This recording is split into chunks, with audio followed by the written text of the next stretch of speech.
All right, hi. This is assignment number 5.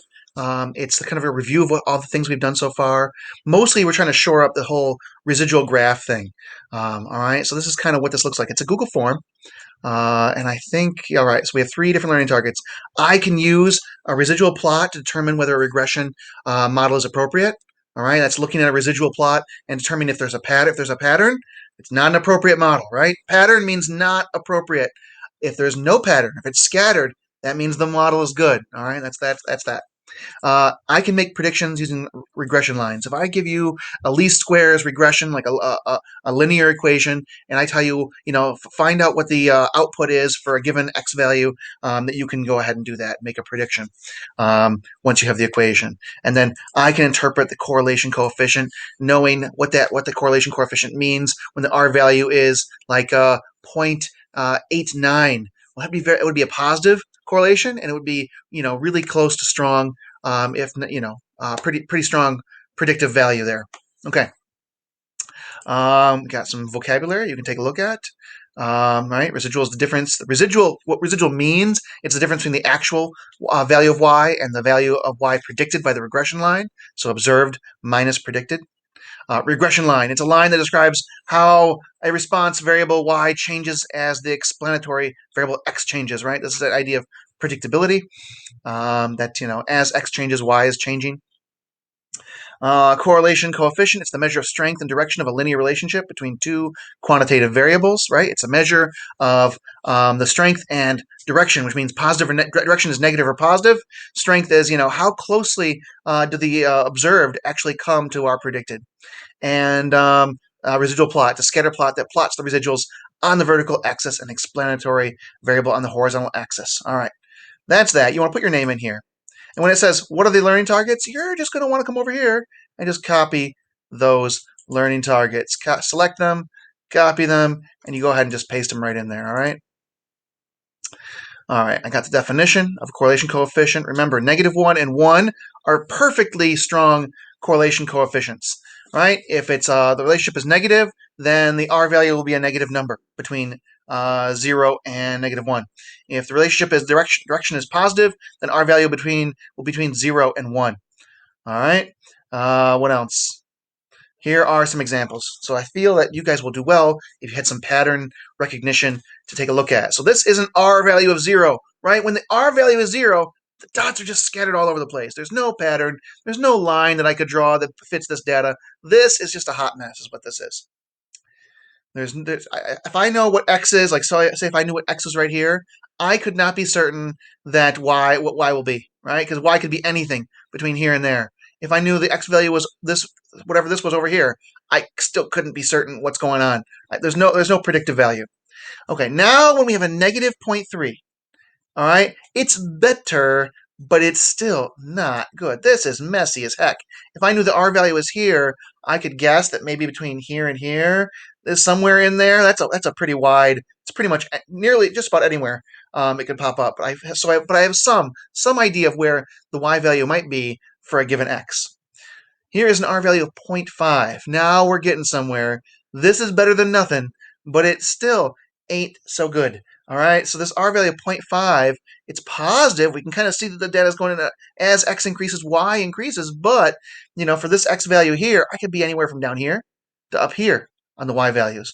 If the X value was over here, I could be anywhere from starting from here to all the way up here. So this 0.5 is not so great, but it's way better than the 0.3.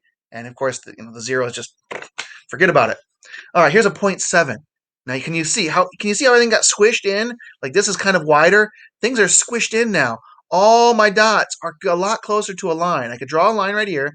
The negative tells me the direction is negative. As x increases, y is certainly decreasing. And then I would have some idea.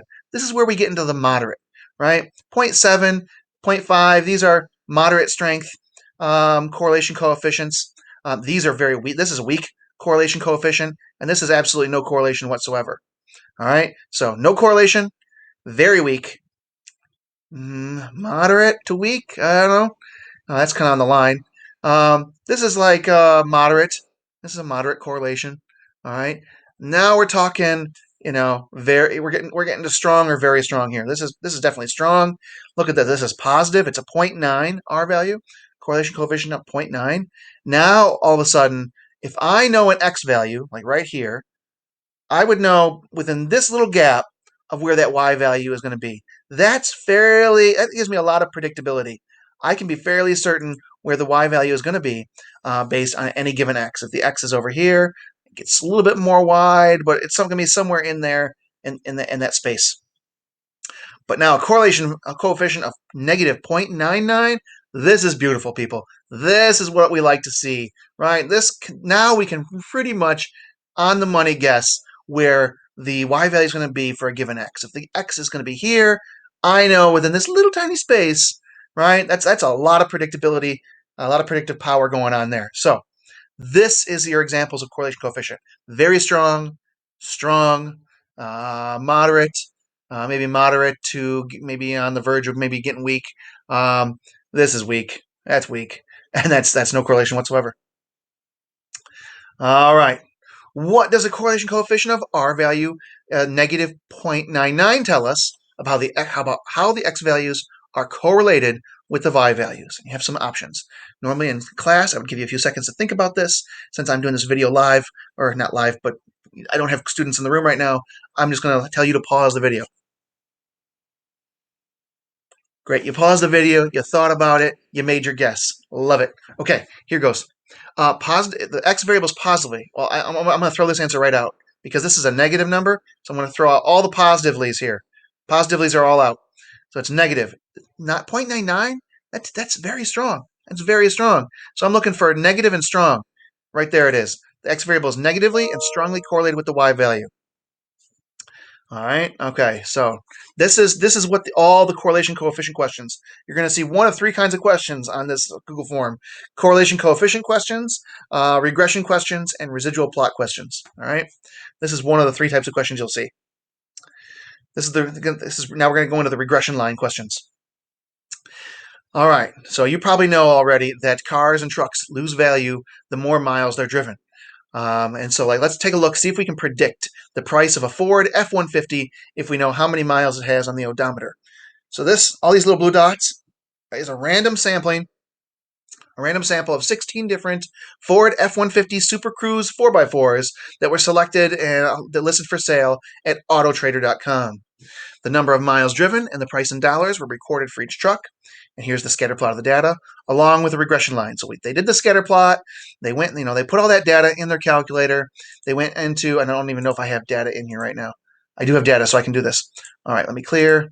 I know I just want to get out. Okay, there we go. Let me make sure I didn't mess anything up. Shoot. Okay, good. I didn't mess anything up. All right. So they have data in their calculator. Now, my calculator doesn't have this data in there. I'm just going to show you the idea. They put the data in their calculator. They press stat. They went to edit. They added this data in their calculator, right? Like, say, this dot right here would be, I don't even know, 10,000 miles maybe? 10,000 miles, and it's selling for $32,000, something like that. They'd put the miles down here for their X value. They'd put the price over here in L2 for their Y value. And then you go stat, calc, and they went to linreg, right? The straight line says they went to a linear regression, and they did all that, and then they got an equation, right? Obviously, my equation is going to be different from theirs, but this is the equation they got. The equation they got was, now notice this is a little different than how we usually do it in class, 38,257 minus 0.1629 times x times the miles driven. So that's what this red line represents right here. It's the line defined by this function right here. This is our equation for this function of our red line, where x is the miles driven, x equals miles driven, and y equals price. Your job is to predict the cost of a Ford F-150 that's been driven for 100,000 miles. This is where I tell you just to pause the video now and give this a try. You want to give this a try because it'll help you in the future if because you'll have opened up filing cabinets in your mind where you have this information stored and how to use these skills. So go ahead, pause me, and give this a shot. Oh, great. Through the magic of video, I'm now unpaused. Wonderful. You gave it a shot because you know you can do it. Okay, so here's my equation. I know it's 100,000 miles. Let me try to use the graph to give myself a rough estimate about where this is going to be, and then let me use my calculator to find out exactly. 100,000 miles. Well, x is miles driven, right? And this truck has been driven 100,000 miles. So if I look at my graph, 100,000 should be somewhere between 80,000 and 120,000. So right in the middle here.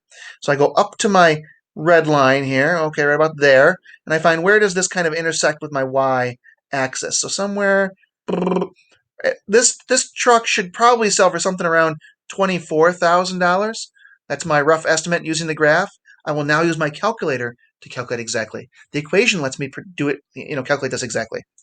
So there's my calculator. Here's my here's my function, right?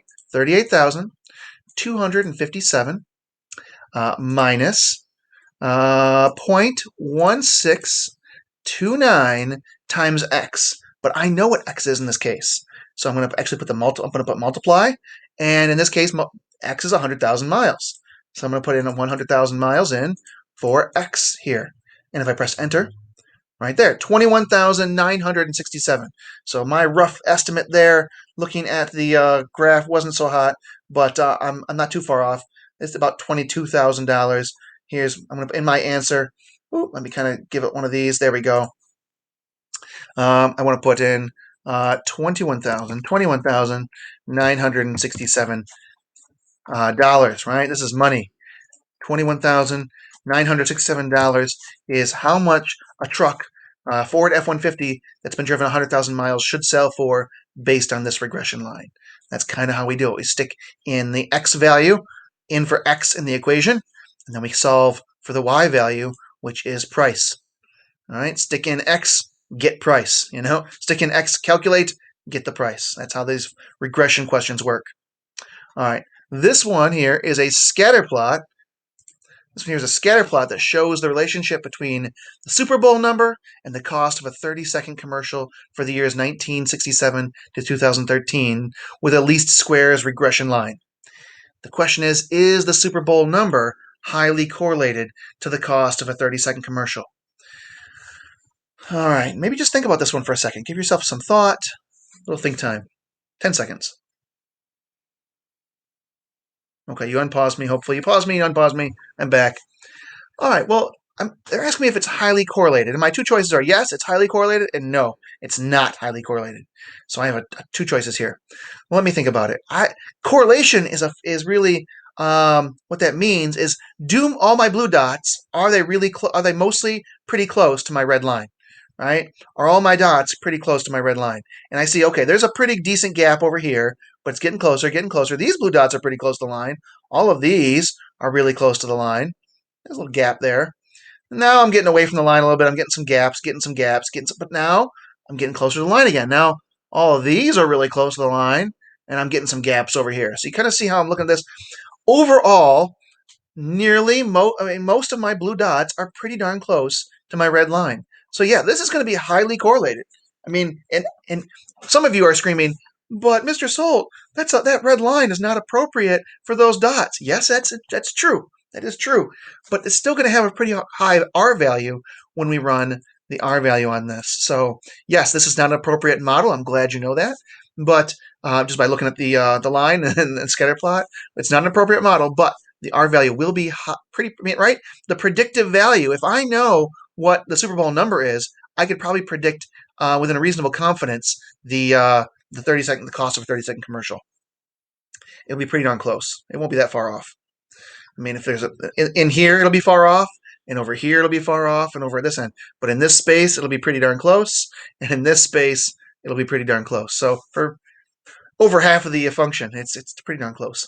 Okay, here's where, given what I've just said, estimate the direction and strength of the correlation coefficient.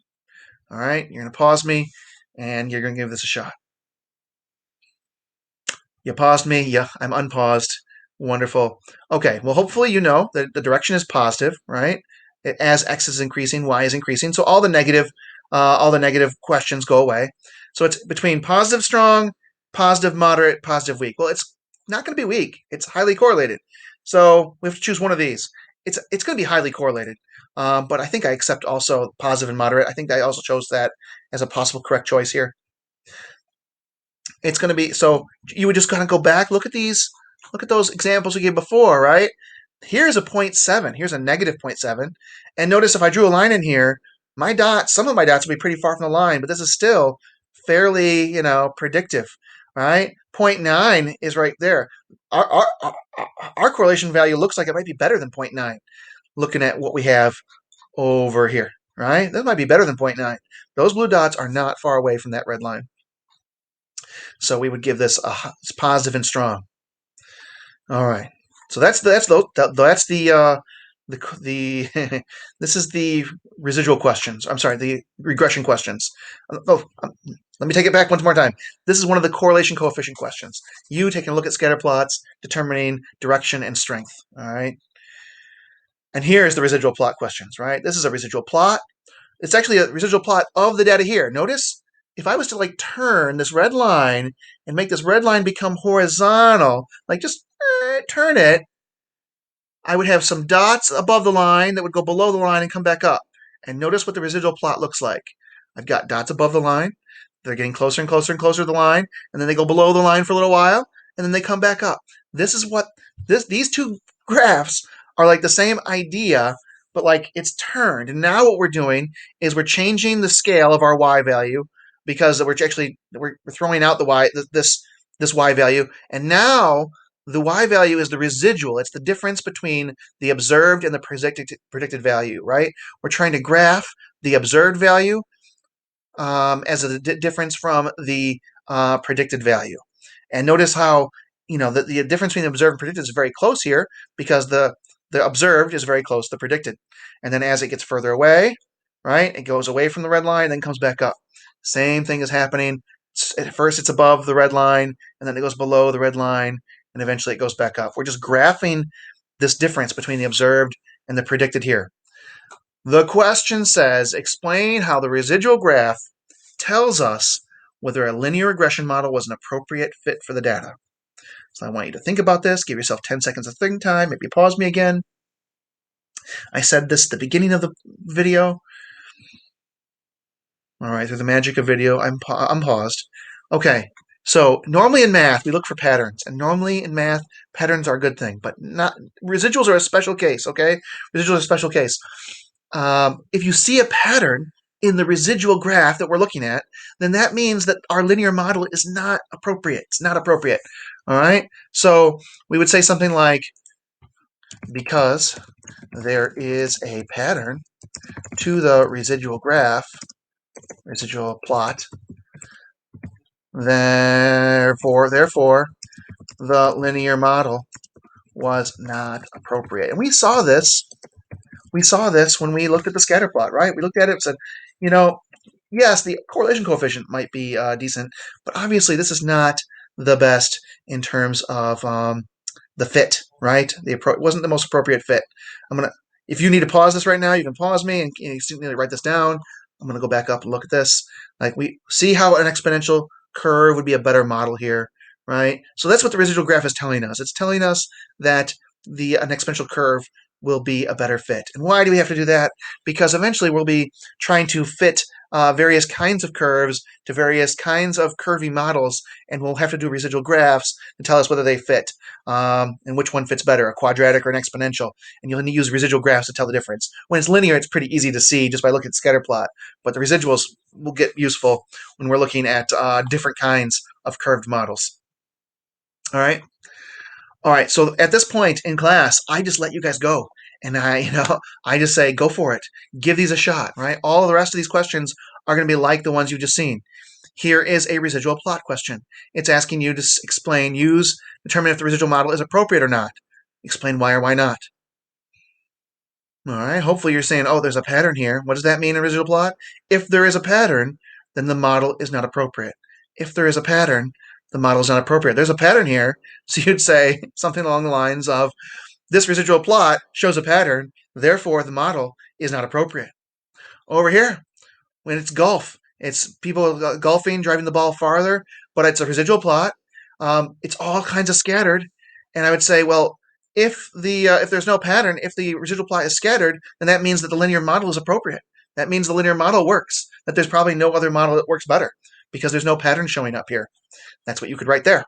And then after that, I didn't make you write anymore. After that was multiple choice, right? And I'm giving you kind of some answers. Another residual plot. another residual plot. Here's a wildebeest. Here's residual plot of wildebeests. You'll tell me if it's appropriate or not. Here's quarterbacks. So do quarterbacks matter? This is kind of where we left off in the class. You have to get up to this point. Any question after do quarterbacks matter question is just extra credit. All right, so you'll answer whether the residual plot is showing whether the model is appropriate or not. Here's the Old Faithful Geyser in Yellowstone National Park. Here is a regression line of data between the duration of previous eruptions in minutes and interval between eruptions. And there's the red line, and I'm going to give you the equation. The equation is right here, and I'm going to say if the previous eruption lasted 4 minutes, then predict the period of between eruptions. Okay, well, duration of previous eruption is down here. That's the x value. You'll stick, what is it? Previous eruption is an x value. You'll stick the number 4 in for x in this equation, solve for y, tell me what y is. That's one of those regression questions. It's a short answer. Here's a little video that will show you how to do this. Here is a scatter plot between temperatures and degrees and crickets chirping. Okay, here is the equation. Whoop, there is the equation right there. Predict the cricket chirp rate, chirps per minute, that's the chirp rate. When the temperature is 82 degrees, you'll stick 82 as a temperature, right? 82 is Fahrenheit, that's what you're given. You're going to stick 82 in for x in this equation and solve for y. All right, that should give you a response of how many chirps per minute when the temperature is 82 degrees Fahrenheit. All right, remember, this is a video. You can pause me if I'm going too fast. You can slow me down if I'm talking too fast. We have predict the jump distance for a student who had 40-yard dash time of 6 seconds. Okay, well, dash time is the x value. It's on the horizontal axis. I'm going to stick the 6 in for the x value on the equation, and I'm going to find out what the long jump distance would be for that x value. All right. And what's more of this, more regression stuff. I'm giving you equations. Okay, now it changes. Now I'm giving you the r value. Interpret the r value. Well, 0.92. Remember, that's very strong. That's very strong. All right. R value of 0.45. That's weak to moderate. That's weak to moderate. That's not that's kind of getting scattered. Not very much predictive value there. Interpret this value, negative 0.55. This is kind of moderate, not strong yet. I'd say moderate. And then, of course, it's negative there because we have a negative number. So negative and moderate. There's a sparrowhawk, if you've never seen a sparrowhawk before. I have, let's see, a correlation coefficient here of negative 0.75. That's strong. That's in the strong range. You could call it moderate, but that's fairly predictive. 0.75 is usually my breakoff point for, getting to where it's getting to be strong, fairly reliable. And it's a negative number this time because you see the negative in front of the correlation coefficient. And I think that's the whole deal. There's some conceptual questions here. What does the correlation coefficient tell us about how two variables are correlated? The correlation coefficient, I have a definition up above, tells us the predictive value of what if we know x, how closely can we predict y, right? That's the correlation coefficient tells us. It tells us the predictive power of x as it predicts y. Right? What does the residual graph tell us that the correlation coefficient does not? A residual graph can tell us whether the model is appropriate or not. The correlation coefficient, gives us an idea of the predictive power of x as it relates to y. So the residual graph tells us whether the model is appropriate or not. And if two variables are highly correlated, does that mean that one necessarily causes the other? Explain why or why not. So this is an important concept in statistics, is that correlation is not the same as causation.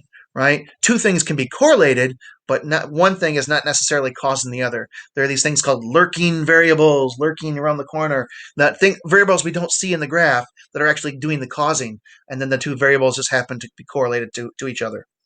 So, all right, and then there's some, give me an idea of how successful you were at the learning targets. Tell me an idea of how your effort was, and just tell me if the lesson was good for you or not, and how I can improve it.